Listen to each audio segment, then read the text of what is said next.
अभी तो गर्मी का मौसम शुरू भी नहीं हुआ कि देश के कई हिस्सों में गर्मी ने अपना प्रचंड रूप दिखाना शुरू कर दिया है। दिल्ली, महाराष्ट्र, मध्य प्रदेश, राजस्थान, यूपी, गुजरात के कई हिस्सों में रह रहे लोगों की गर्मी ने हालत खराब कर दी है।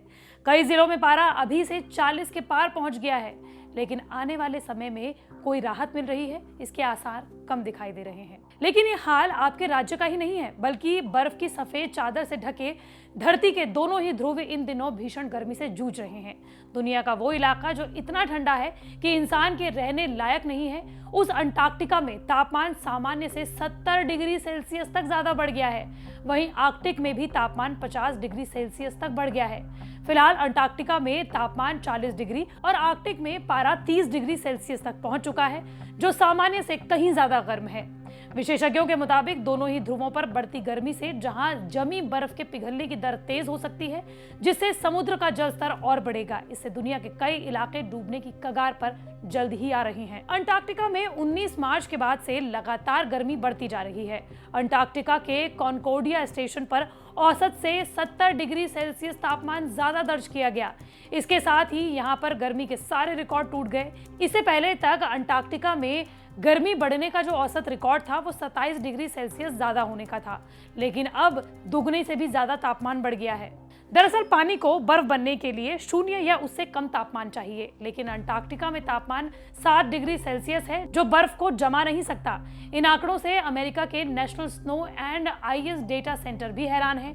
हालत यह है कि उत्तरी ध्रुव के पास बर्फ या तो पिघलने की स्थिति में पहुंच गई है या पिघलने लग गई है। वैज्ञानिकों ने भी ये कहा है कि मार्च के बाद से अप्रैल में इतनी गर्मी पड़ना अपने आप में बहुत असामान्य घटना है, जो दुनिया के अस्तित्व को खतरे में डालने के लिए काफी है। वैज्ञानिकों का कहना है कि उत्तरी और दक्षिणी ध्रुव पर अलग अलग मौसम रहता है।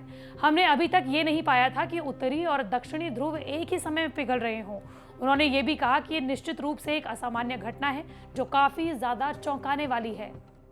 यूनिवर्सिटी ऑफ कोलोराडो में बर्फ वैज्ञानिक मानते हैं कि अंटार्कटिका में पहले ऐसा कभी नहीं देखा गया। निश्चित रूप से अच्छा संकेत नहीं है। हालांकि अभी तक ये स्पष्ट नहीं हो पाया है कि ये गर्मी जलवायु परिवर्तन की वजह से है या फिर किसी और वजह से। इससे पहले national snow and ice data centre ने चेतावनी दी थी कि अंटार्कटिका धरती के बाकी हिस्सों की तुलना में ज्यादा तेजी के साथ गर्म हो रहा है। आपको बता दें कि अंटार्कटिका में बर्फ के रूप में इतना ज्यादा पानी जमा है, जिसे पिघलने पर दुनिया में समुद्र का जलस्तर 200 फुट तक बढ़ सकता है। यानी आधी से ज्यादा दुनिया पानी के अंदर चली जाएगी, जिसमें देश के सभी समुद्र के किनारे बसे शहर शामिल हैं। दुनिया की प्रतिष्ठित जर्नल नेचर पत्रिका के मुताबिक साल 1880 के बाद समुद्र के जलस्तर में औसतन 9 इंच की बढ़ोतरी हुई है। इसमें 1/3 पानी ग्रीनलैंड और अंटार्कटिका की बर्फ पिघलने से आया है। ऐसे में जिस तरीके से लगातार बर्फ पिघल रही है, वो भी दुनिया के 2 ध्रुवों में, वो देश ही नहीं बल्कि पूरी दुनिया के लिए अच्छे संकेत नहीं है। मंडे टू फ्राइडे में इस तरह की वीडियो आप तक लाती रहूंगी। अगर आप भी किसी टॉपिक के बारे में जानना चाहते हैं तो कमेंट बॉक्स पर जरूर बताएं।